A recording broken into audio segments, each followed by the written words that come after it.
Jasper, we need to try other options, Maggie insisted.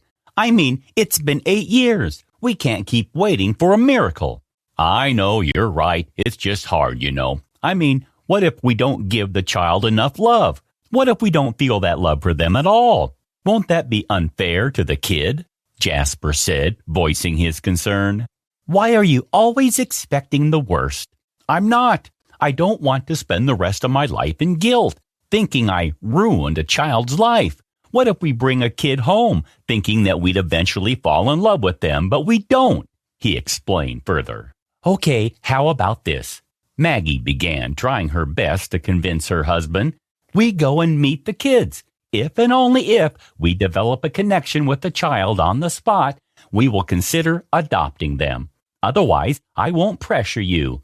Maggie knew that Jasper had a point there. Adoption was a big step, and the two of them couldn't be unfair with a child just because they couldn't conceive themselves. Jasper and Maggie had been married for 12 years. For the past 8 of them, they had been trying to have a child. Everything on the test came back clear, and the couple was perplexed as to why they were deprived of such a blessing.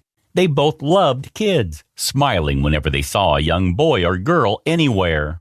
There was a point when Maggie realized that things weren't meant to happen this way, so she began to think about adoption.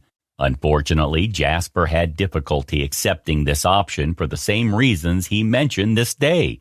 But surprisingly, today, Maggie's argument convinced him to give it a shot. They scheduled a visit to the foster care home and went there 4 days later. The sight of all these children brought tears into the eyes of the couple. Maggie looked over at Jasper, pleased to see his emotional reaction. While the parents of some of these children had passed away, others were there due to child neglect and abuse. How can people be so ungrateful? Maggie whispered to Jasper when they got some time alone. Look at us, literally dying to have a child, and then some people are blessed with them, but they do this to these innocent kids. Tell me about it. Just look at them. They're all so beautiful, Jasper said, turning around to watch the kids playing outside. At that moment, a small girl sitting in the corner, playing in the sandpit, caught their eye. She played alone while other older kids would come, only to break her small sandcastle. Her light blonde hair was neatly tied into 2 pigtails, and she looked around 4 or 5 years old. She's beautiful. Maggie turned around to look at who Jasper was talking about, and that's when she also noticed the young girl, holding Jasper's hand. She walked to the sandpit and crouched to speak to the girl. Hey, sweetheart, she began in her motherly voice. What are you making here? The little girl looked over at her and gave the prettiest smile ever, but she didn't say anything. Instead, she patted the sand, asking the 2 adults to sit beside her. When she did, she held Jasper's hand and used it to build the sandcastle again. Why did those kids over there break your old one? Jasper asked. Again, the girl didn't say a word. She just kept smiling and playing in the sand with her. She doesn't speak. The couple heard a voice from behind them. It was the children's caretaker. She's a lovely girl. She doesn't cause any trouble and is very friendly. Oh, they both said in unison. They stayed in their sand pit for the next hour, playing with the same girl. Her name was Millie, and she was 5 years old. She had been in foster care for the last 2 years after her parents had been arrested for drug dealing. Nobody at the center knew why she didn't speak, because when they contacted her parents, they found that she had been talking just fine for a 3-year-old when they left her. On their return, Jasper and Maggie couldn't get the young girl out of their minds. They spent the next few days talking about her as if she had been living with them for ages. They kept repeating everything she had done during that 1 hour. It was apparent that Millie had made her mark on their hearts. It was, in fact, Jasper who stated the obvious. I think I'm ready to adopt, he said a week later. You were right. It was a good idea visiting that place and giving it a shot. Maggie smiled. She didn't even need to ask who he was talking about. The next day, they went to the center and showed interest in adopting Millie. As expected, it was a long and arduous process, but the couple knew it would be worth it. They ensured that they kept visiting her during this time, and with every visit, that bond only became stronger. The wait was finally over. The adoption process had been completed, and they could finally bring Millie to their new home. She was over the moon seeing her new room, which she had all to herself. It was painted white and pink and full of toys and stuffed animals. Jasper and Maggie both sobbed. They were tears of joy. The family began to live their perfect life. Millie learned to communicate through actions, and soon they had no trouble understanding her. "I think I know what we need to do now to complete our family," Jasper said to his wife one day. "No, honey, we're not adopting another kid. I thought we had that discussion already," Maggie retorted. "Of course not," Jasper laughed. "We're not going to fall in love with another child like we did with Millie, and if that doesn't happen, we will not adopt." "Then what are you talking about?" "I was thinking, why don't we get a dog?" "Oh, God, your mind works so randomly," Maggie said, thinking her husband was joking. "No, I'm serious. I mean, think about it. You, me, Millie, and a dog. Wouldn't our family be complete?" he explained, fighting his case. "Please, I already have too much on my plate." "Okay, just sleep on it," Jasper convinced her. And sleep on it she did. Surprisingly, the idea did seem pleasant to her. Millie was an only child, and since they didn't want another one right now, maybe getting a dog would give her someone to play with. Millie agreed to the idea, and before they knew it, they were at the dog shelter, finding a dog to adopt. They picked out an adorable black Labrador, who won their hearts immediately. Since Millie couldn't name the dog, they decided to call him on their own, eventually settling on the name Oreo. But unfortunately, things did not go as planned when they got home. They brought Oreo home and called Millie. She screamed loudly when she entered the room, startling both her parents and Oreo. Turning around, she ran back upstairs to her room, crying the entire time loudly. Both her parents were left confused. What had they done wrong? Oreo was such a cute dog. How could Millie react this way? They tried their best to get Millie to adjust to the dog for the next few days. Whenever Oreo would take a step towards her, she would begin crying and screaming as she did the first time she saw them. Jasper and Maggie tried their best, eventually losing all hope. They had no idea what they would do now. They could not return the dog. They had grown to love him, and he loved them as well. The best they could do was to make sure they kept the two of them separated. However, one day, it occurred to them that maybe they should take Millie to a psychiatrist. Perhaps the doctor could explain why their daughter reacted this way to an innocent animal. "I believe your daughter has had some sort of traumatic incident with a dog," the psychiatrist explained. "Can you recall any such incident?" "Well, not ever since she's been with us," Jasper said. The doctor looked at them with confused expressions. "Millie is adopted. We have had her for a few months now, but we have no idea if such a thing happened to her before." The doctor's diagnosis seemed valid, so the couple tried their best to dig into her past. It would have been the only way they could fix this problem. To their dismay, they found nothing. Millie's birth parents barely knew a thing about her, as they had never been around her. Their efforts were futile, so they finally gave up. On a Sunday evening, Maggie and Jasper decided to take the family to the park. Millie's situation had become so difficult for them that they had to drive in two separate cars, one with Oreo and the other with Millie. They got to the park and ensured Millie didn't notice that Oreo was also there. Millie loved playing in the garden. Unlike her life before, she was also beginning to make friends in the neighborhood. The two decided to stroll around the park, leaving Millie on the opposite corner. It was a small park, so they didn't think it would be a big deal. Plus, they were keeping an eye on her the entire time. It all happened within the blink of an eye. A van pulled up on the side of the park, exactly where Millie was playing. The door slid open, and a man in a blue hoodie jumped out, putting his hand over Millie's mouth. Jasper and Maggie noticed what had just happened. They began running towards her, yelling out her name. However, things were happening too fast for them to get there. They heard a loud bark coming right from the kidnapper's directions. It was Oreo. He, too, noticed what was happening, and he knew exactly what he had to do. Within seconds, he leaped onto the kidnapper, biting him over. The man yelled in pain, trying to shake the dog off, but Oreo had stuck onto him like glue. In an attempt to save himself from the vicious dog, he let go of Millie and began to defend himself. Millie took the opportunity to escape, running towards her parents, who were now close to her. Before they could get to the man, he was able to loosen Oreo's grip and got away in the van. Millie ran into their arms, tears rolling down her cheek. Luckily, despite the urgency, both Jasper and Maggie could note the van's number plate. They kissed Millie over her face as Oreo ran towards them excitedly. The beautiful little animal was a hero. "Thank you, Oreo," Millie said, squirming out of Jasper's arms and running to hug Oreo. The dog was as surprised as her parents were, but still, he began to lick her all over her face. Jasper and Maggie looked at each other in complete bewilderment. How was Millie suddenly talking? As it turned out, Millie later told them how she had once been attacked by a dog when her parents had left her alone in the park.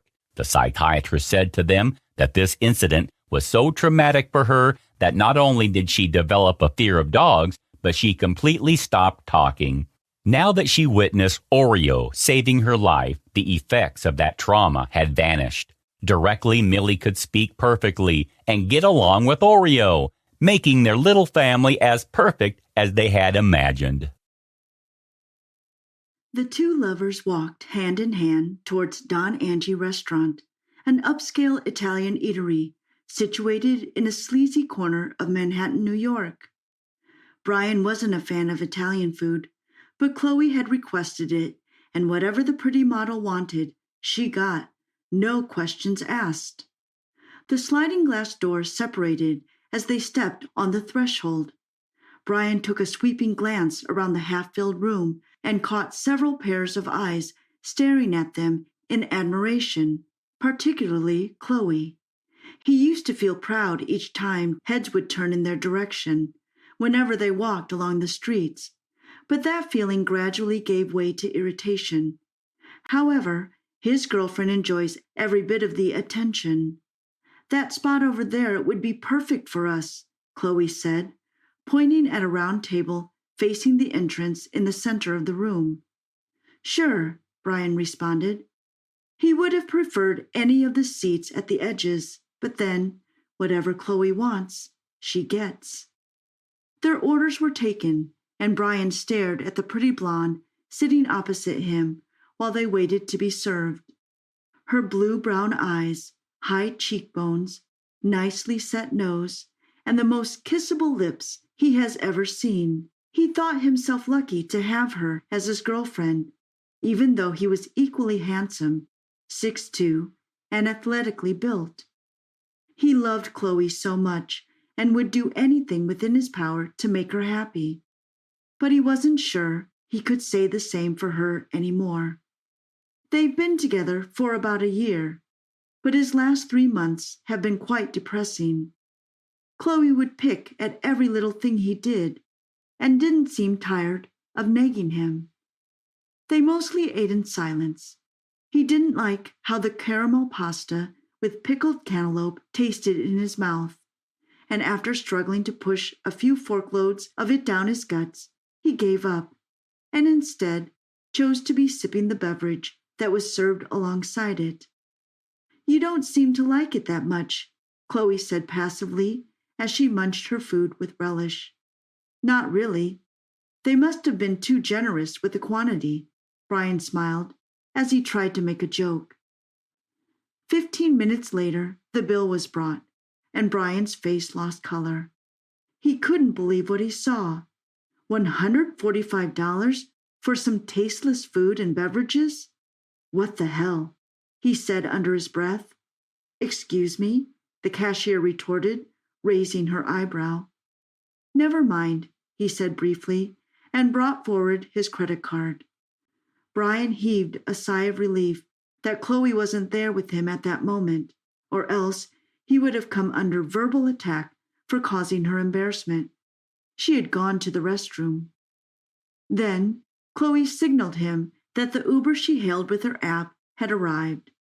Now that was a new one altogether. She didn't tell him about any goddamn Uber.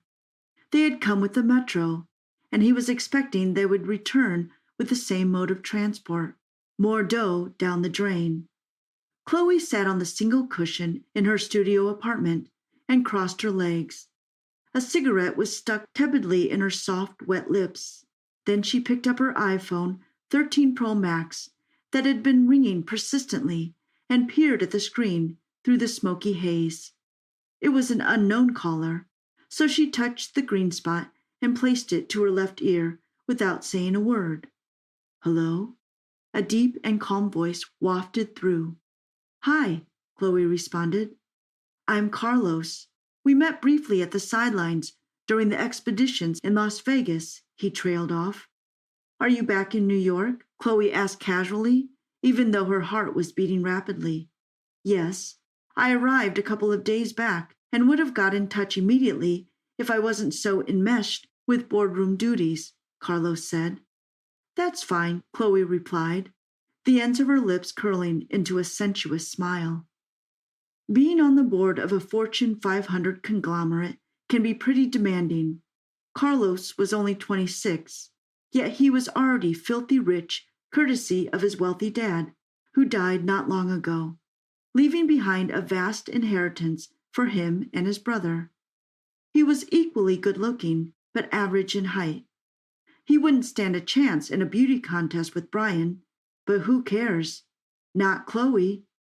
He travels worldwide at the snap of a finger, flies in a private jet, and sits atop of vast wealth. Carlos was a dream come true, and she wouldn't let this incredible opportunity slip her fingers. Chloe's attitude towards Brian deteriorated rapidly after she met the money bag. Nothing Brian ever appeals to her anymore. She has been biding her time and looking for a perfect opportunity to slam the door on him, but Brian keeps making things difficult for her. Always patient with her and never seems to get angry, even when she walks all over him on purpose. The same attributes she loves so much about Brian now irritate her. "I don't think I want a wuss bag for a man," she said to herself one day as she lay on her bed, deep in thoughts. Brian is way down the food chain, as if that's not bad enough. He can't do ordinary things like buying expensive gifts or taking her to exclusive restaurants without biting his lips. And to think he owns a deadbeat car? Brian has to face it. He isn't in my league, and if he truly loves me, he shouldn't find it difficult letting me go, she stated quietly, and immediately felt at peace with herself. "We need to talk," she quipped resolutely. "Is anything the matter?" Brian asked, sensing there was trouble. "Yes, this relationship is not working, and we need to go our separate ways," Chloe said. "What? Is there anything I did wrong?" Brian couldn't believe what he was hearing. "We are not a perfect match for each other," Chloe said, and Brian felt the knife go deep into his chest. He wanted to speak, but his mouth was so dry, and he felt a lump in his throat. "Doesn't it matter to you that I love you so much?" Brian said with a broken heart. "It's not about you, and if you love me, you'll let me go," Chloe stated with conviction. There was an awkward moment of silence as they stared at each other, but Chloe looked away and began to fiddle with her phone. "Have a nice day, Brian," Chloe said as she walked out of the room and gently closed the door behind her. Brian suddenly felt weak at the knee. He dragged his feet to a chair by the window of his 9th-floor apartment building and sat down. He enjoyed looking down at the cars and people walking along the street whenever he was bored. But today he was also looking down, but wasn't seeing anything. Instead, Chloe's voice keeps reverberating in his mind. He never saw it coming. Even though he had noticed the changes in her some months prior, he had waved it off as a phase that would pass. But he was wrong. As memories of their good times continued to flash through his mind quickly, Brian felt moist in the eyes. Life without Chloe was going to be very tough and depressing. No, He wasn't going to let go of Chloe. He will get back the love of his life no matter what. Chloe was having the best moments of her life. Last night they arrived on Carlos's private jet at Fort Lauderdale Hollywood International Airport, Miami. They lodged in Four Seasons Hotel, rated as one of the city's most exclusive. Today, they were on a yacht speeding along Miami's iconic beach. She completely forgot about Brian and was basking in the euphoria of the moment. Carlos was not just in love with her, but was willing to spoil them with fun and attention. She wore a bikini, a wide straw hat, and dark sunshades. Carlos was scantily dressed too, with only briefs and no shirt. A few meters away was a wine cellar with its temperature maintained by a climate control system. Chloe had never seen such a collection of exotic wines before and decided to go for Leroy Domaine. Caribbean songs wafted through the yacht's sound system. If Chloe were a little sober, maybe she would have noticed the relationship was moving at an unnatural, frenetic pace. But she was too carried away to see. She snapped lots of pictures and videos, and the images wowed her. "I love you so much," she said, and kissed him passionately. "I love you too," Carlos responded. Brian had searched extensively through Google about how to get an ex-girlfriend back. Most of the recommendations were for him to stay away from her entirely and never check her social media profiles while improving himself for a minimum of 1 month. Sooner than later, he realized how difficult it was to achieve the so-called 3 golden rules. Some days he would feel suicidal, but he struggled to discipline himself to remain steadfast. It has been a month since their separation, and he hasn't done poorly. He was clawing his way up, and the prospect of becoming a rich man was looking bright. It was now time to win back the love of his life. He decided to go through Chloe's Instagram profile, but the images that accosted him almost made him puke. Chloe was living large with another man, and it shocked him how possible it was for someone to experience all that within such a short while. Another shocker hit Brian when he checked the dates the earliest pictures were uploaded and saw it was barely a week after they separated. How could someone be that insensitive? Like an epiphany, reality downed him that Chloe was a gold digger. He had met Don Pablo at a bar where he usually went to drink himself to a stupor at night, but unknown to him, Pablo had been overseeing him, and one day he paid for his drinks before handing him a piece of paper. Brian had forgotten everything about the encounter until a few days later when he came across the piece of paper and saw it was a phone number with a terse text saying, "Call me." "I was pissed off when I saw a promising young man like you wasting away at the bar," Pablo said. He was sitting behind a large table in his grand-looking office. "I want to allow you to turn your sorrows into laughter, but you will have to prove your mettle," Pablo added. Brian could detect a hint of warning in his broad Puerto Rican accent, but was desperate to grasp the opportunity Pablo offered him. The interview, if it can be called that, had snowballed into a fruitful and mutually beneficial partnership. It wasn't long before Brian began to earn upwards of $20,000 cumulatively every other month. He hasn't seen such a staggering amount of money in his entire life, but he knew something wasn't right somewhere, considering he was doing next to nothing except some nocturnal errands. When Pablo began to send him to Mexico through tunnels to receive parcels he suspected to be hard drugs, he escaped and decided to leave New York entirely after surviving a murder attempt. Brian was beginning to enjoy life in Washington. The relatively serene city wasn't anything like New York. It was less noisy, an ideal setting for him to start life on a new slate. Granted, he was able to save a substantial amount of money before running away from Pablo, but he was no longer desperate to get rich. Moreover, he met Cherish soon after he arrived in Washington, and she was the most adorable lady he had ever seen. She was probably not as pretty as Chloe, but her soul's beauty always melts his heart. Talking about Chloe, he heard the Moneybag dumped her after a couple of months. He was a playboy with a reputation for not staying with any woman for 6 months. It's a medical emergency, and we will need another abdominal surgery right now, said the doctor, to save the kid's life. It seems that a dead angel was roaming the hospital's corridors. The doctors were running their best efforts to save the poor children.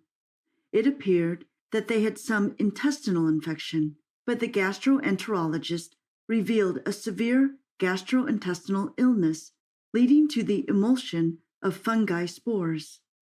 The blood reports claim that the fungus spores are rapidly approaching hundreds and thousands in number.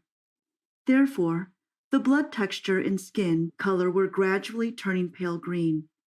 For the first time in history, Mr. Mickelson was up to something that lies beyond the boundaries of his competence.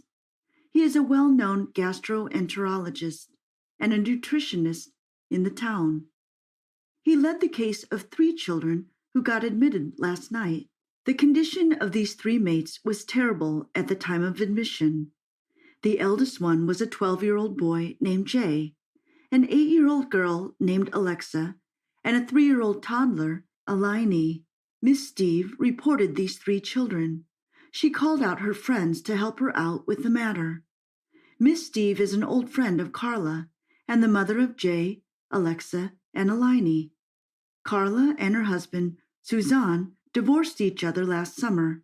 To earn bread and butter, Carla worked in the neighboring town. By profession, she was in charge of the production line in the main center of California. She was supposed to work at the production house for about 3 weeks a month. Meanwhile, her dear old friend, Miss Steve, used to take care of her children when Carla wasn't at home.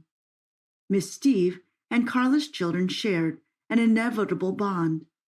Her kids adore Steve's presence, and she enjoys the pleasant, innocent aura of the children. When Carla worked in the field, Miss Steve was the only one cooking and cleaning for her children.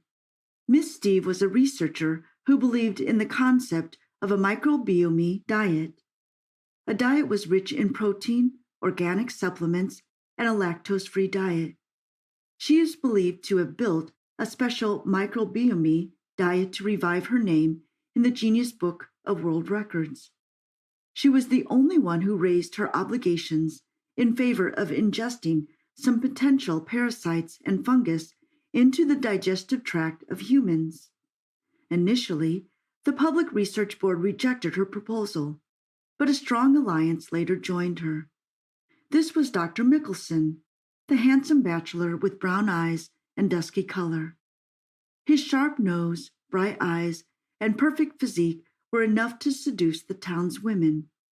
Like others, Miss Steve was also one of the huge fans of Mr. Mickelson. Steve jumped into the research without considering any facts and figured it was enough that a hot, charismatic man would assist her side. Working in his extravagant laboratory was an incredible honor for Miss Steve.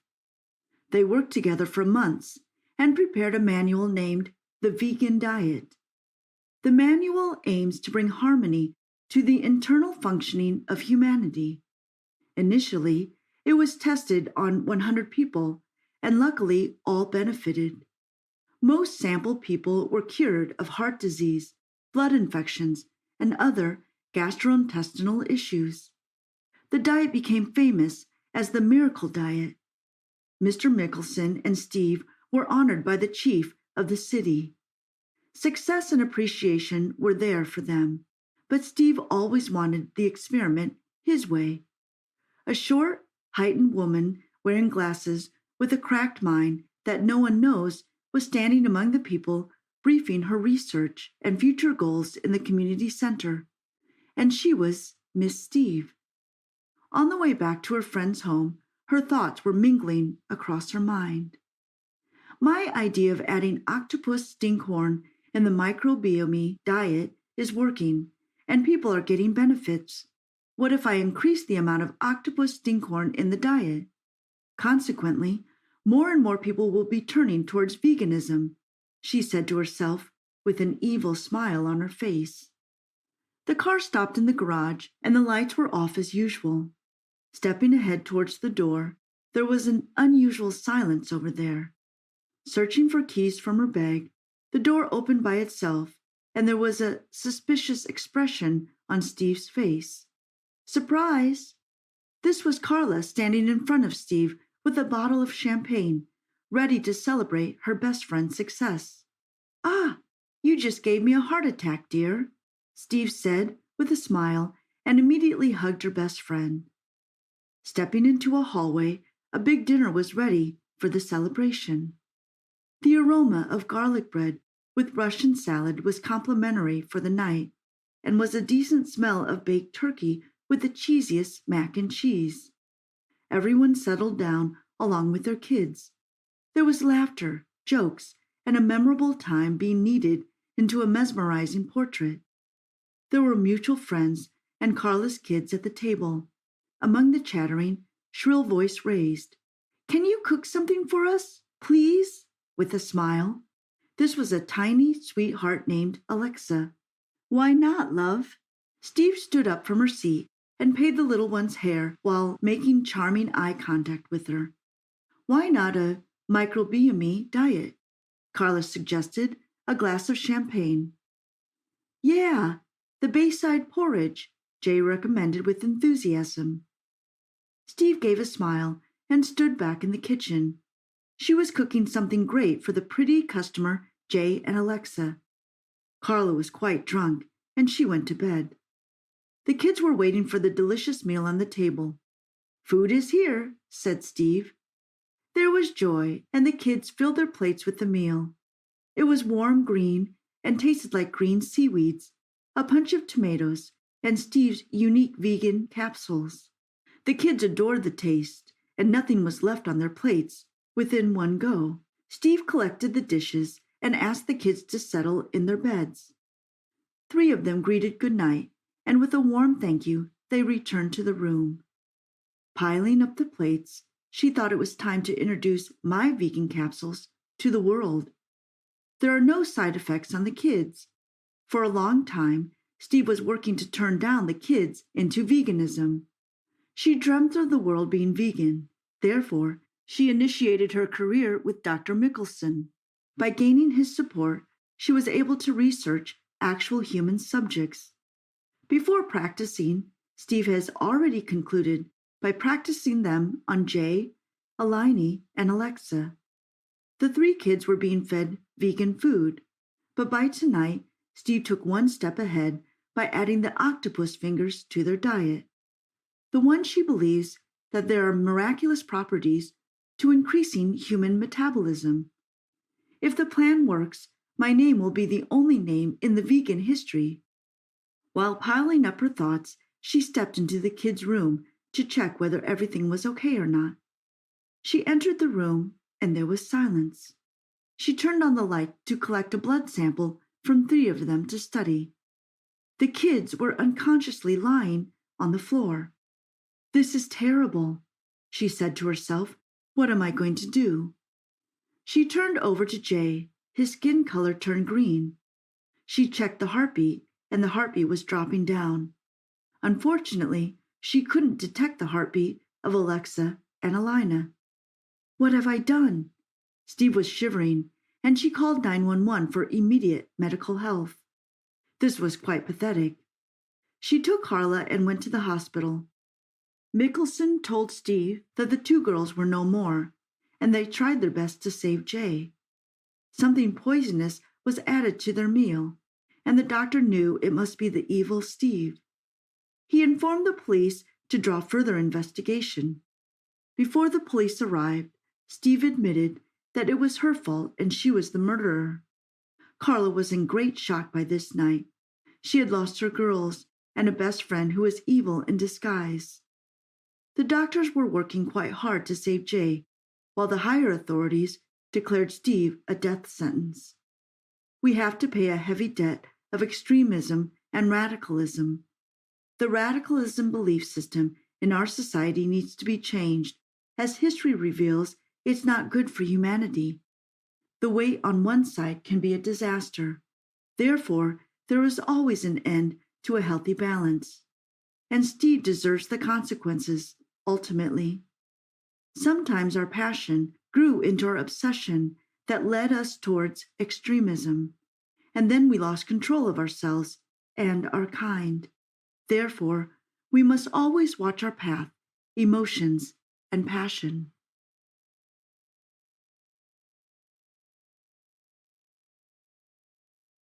Thief, please help me. Little black thief is running in the park. She was accused of stealing. There was a handsome number of policemen in the park. A white lady accused a black boy of stealing her PS5. The people in the park began to chatter. Suddenly, there was a sharp sound of screaming from the child. There was a crowd, and it seemed that something quite terrible was going on. A man stood forward to offer his help. What he saw was an end to the humanitarian. A policeman was dragging the little boy with him. He seems to be 11 years of age. By now, racism was reaching its extremist state. The man inquired the policeman why he was taking the poor boy with him. The little one was briefing that he was not a thief. The woman has accused him of theft. The boy's statements were entirely justified, but the lady's evilness was quite exclusive. She was a lawyer and defended her beautifully and convinced everyone that the little boy was a thief and he was making up the story of owning this PS5. Excuse me, ma'am, do you have any of the proof against the little man? The man in the park asked. His name was Josh. Yes. This is the payment slip for my stolen PS5. It's convincing now? The woman asked with an aggressive tone while holding the PS5. At this moment, there was a harsh silence in the park, and the origin of suspicion turned towards the poor boy named Baldwin. Josh went silent, and then he whispered something in his ears. The woman is right. The collective voices of people merged in the playground. These Africans deserve this. Get back to your poor land.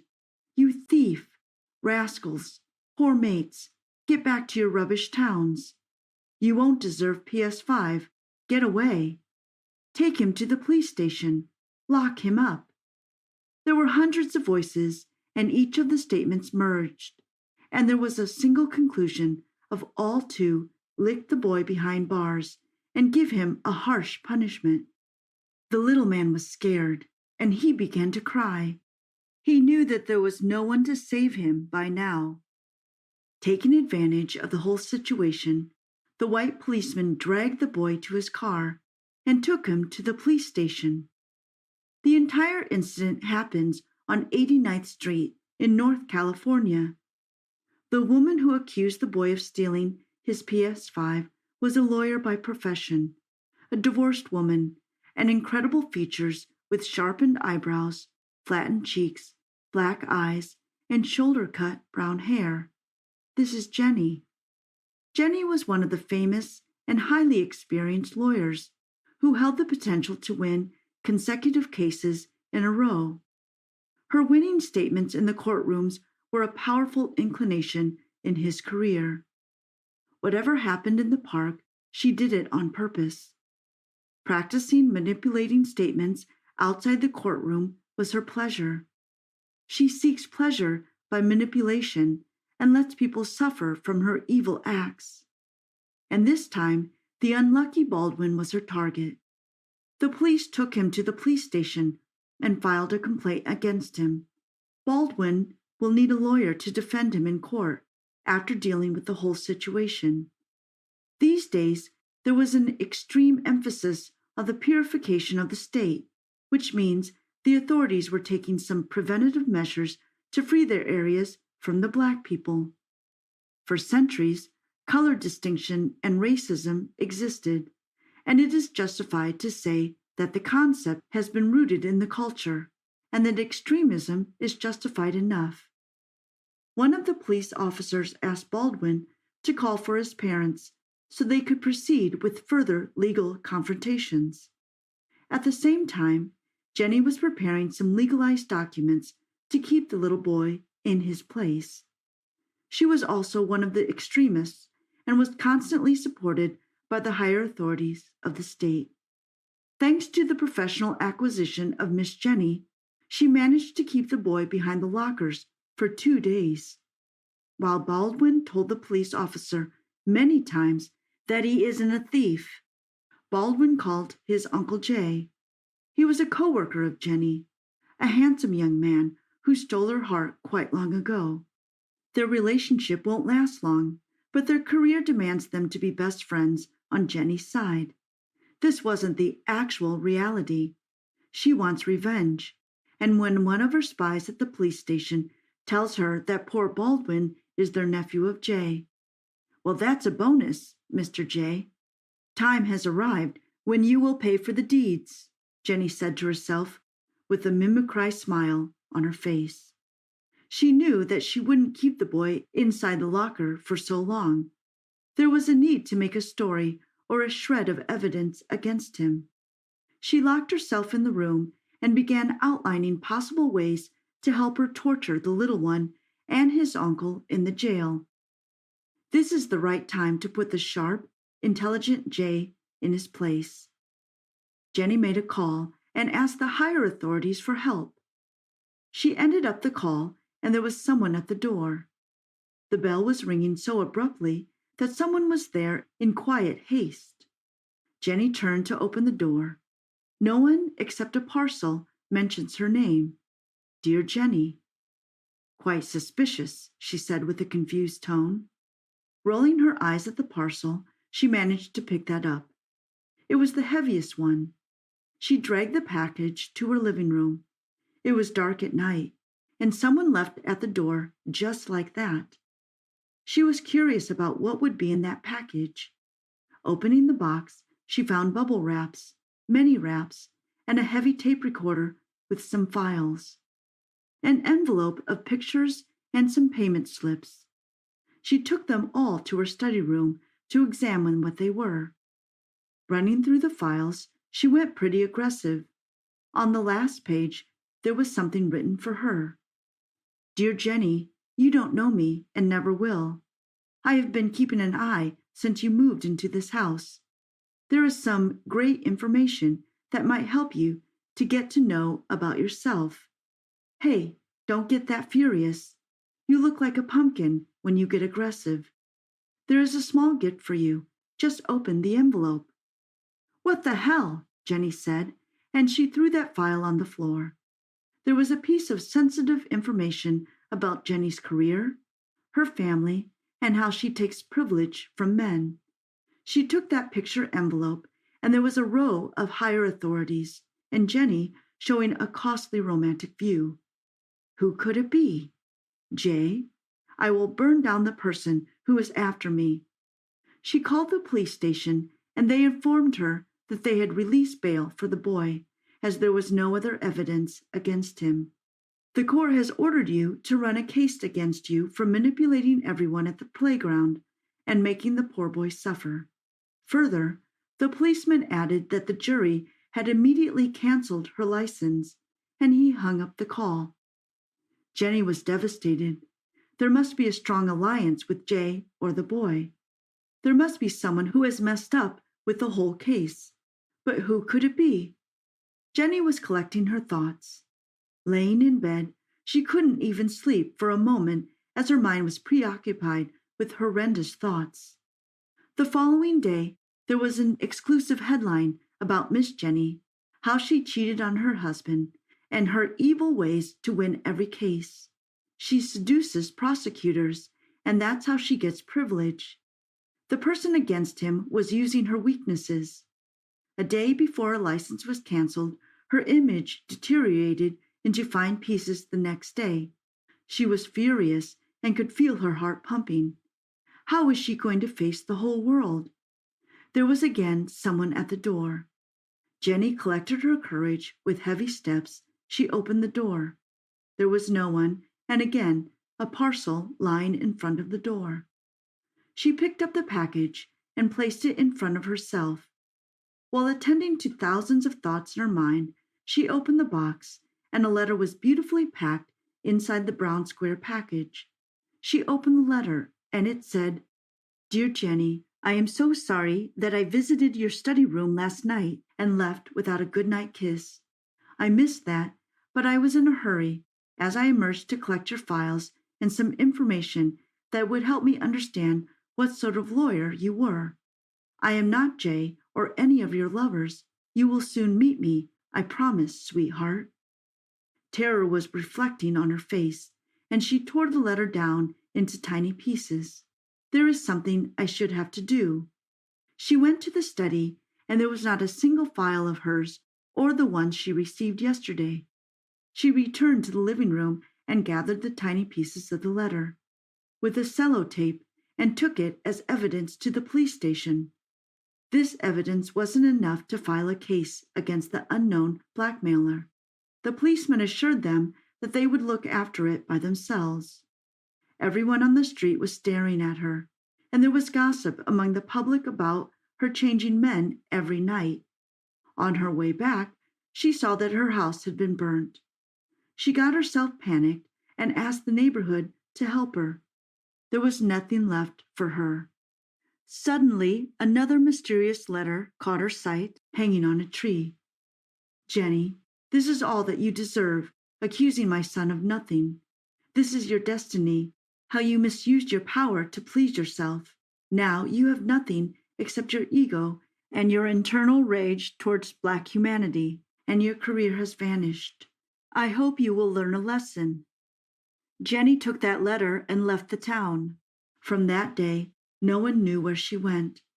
Racism and discrimination are society's evil elements, and many innocent lives have suffered from this.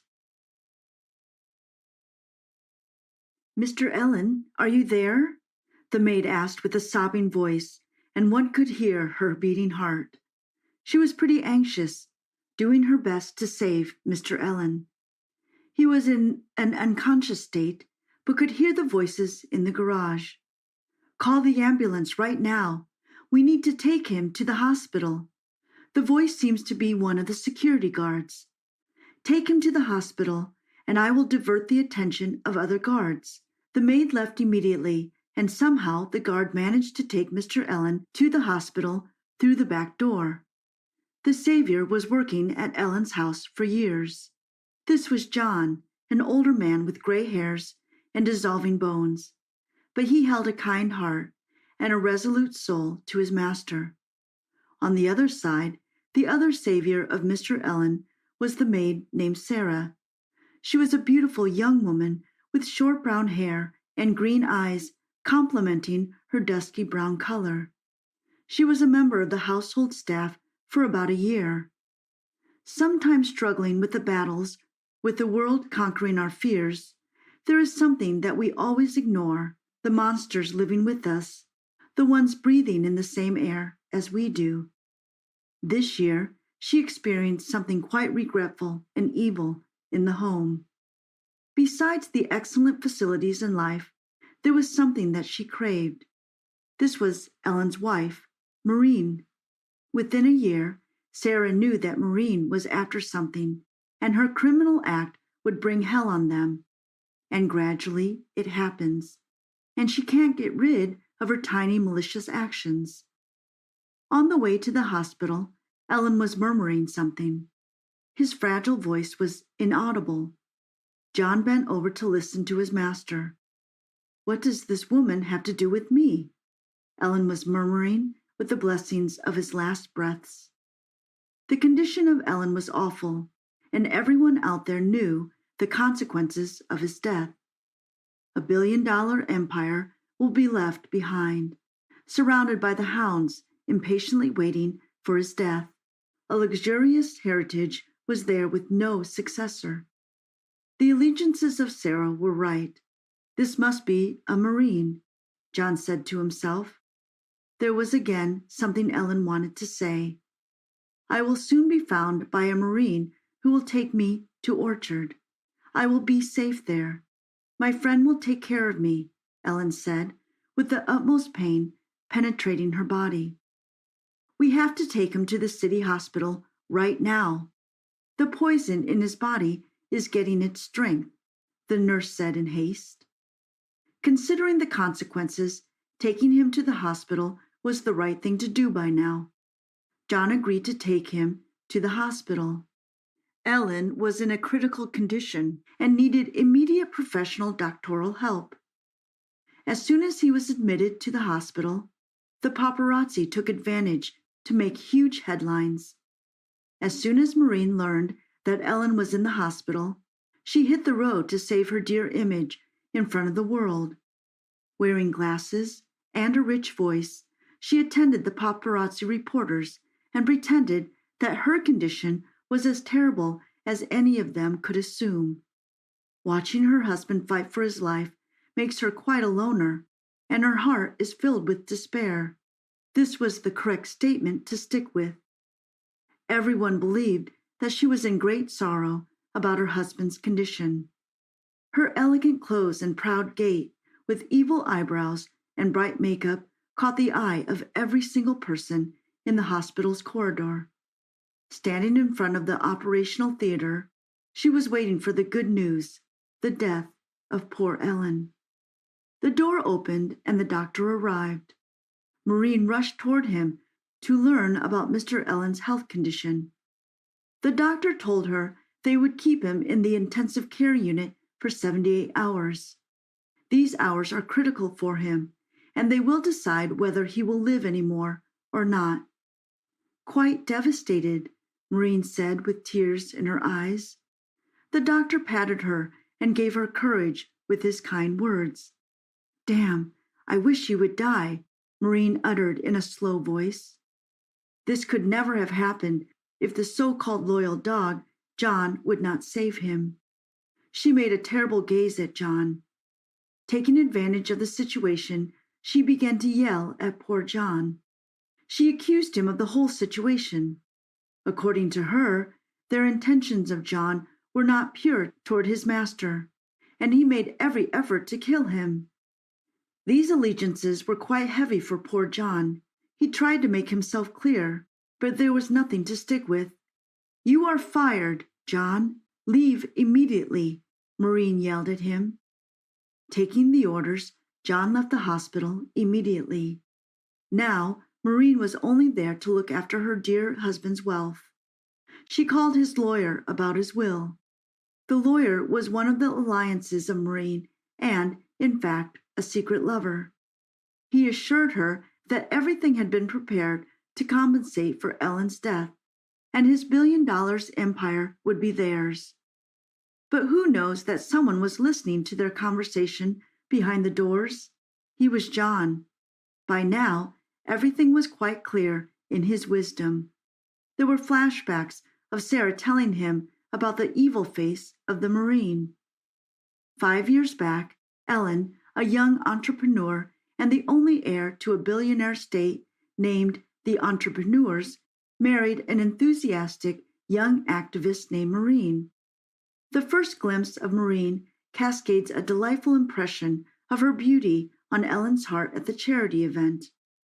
From that day, Ellen was often seen at the charity events of Maureen. Ultimately, his charismatic personality caught her eyes. She was offering a collaboration to romantic wedding vows. The couple was named as the perfect one, the embodiment of love. It seems that Maureen was working for the progression of her organization, but in reality, she was gathering his dearest husband's wealth. Either directly or indirectly, the relationship between the couple was nonetheless a fairy tale. But there was a distinctive dark shadow casting a spell of illness on them. This was a Marine. The couple always dreamt of having a child together, but unfortunately lost their only heir, and the reason behind it was the Marine. She won't bother killing her child for Ellen's glory and wealth, by purpose she took her step toward one of Ellen's trustworthy friends. He was Richard, the lawyer who deals with legal and illegal matters. The last time Maureen was caught by one of the housemaids in bed with him, she fired the whole staff and ensured everyone would keep themselves shut. Day after day, she was gaining more and more power, and within a couple of months, she was one of the board members of Ellen's company. Her wisdom and charismatic personality were always convincing to them, but her greed for more power was growing and has now planted itself in her soul. Ellen's poor health was the only reason she was a Marine. She was giving him poison in his food. From the very first day, she kept her eyes on his wealth. With the assistance of a chef named Alvin, she succeeded in adding poison to his meal. This was a slow poison that kept on dissolving with the blood and ultimately led to a terrible death. The condition of Mr. Ellen was getting stabilized. "It's a miracle," the doctor said. Maureen smiled, and she was pretty devastated. "I have to do something to kill him." This was 8 p.m. night. The lights were glittering, and the Marine planned to kill her husband on purpose. She bribed the hospital nurse and managed to enter the intensive care unit alone. Searching for her husband, there was another person in place of Ellen. "Where is he? Is he playing the game with me?" she said to herself. While thousands of thoughts were roaming in her mind, she found a note on the table that mentioned her name. "My dear wife, it's been an honor that we married. My feelings toward you were damn real. But there was someone honest from the very first day. Hope to see you soon, and please inform your poor secret lover Richard that he has been fired. There is a beautiful surprise for both of you. Watch the newspaper in the morning, and one more thing, you will get to know about my will." Reading word by word felt terror on her, and her pride was fragmented into fine pieces. Impatiently waiting for the following day, the headline states, "Ellen's monarchy will be given to the maid named Sarah, the only savior of Ellen's life." The second headline consists of intimate pictures of Maureen and Richard while breaking Ellen's trust. The representatives demand fair legal proceedings against Maureen and Richard. "This can't happen, Maureen. How is that possible?" they said to themselves.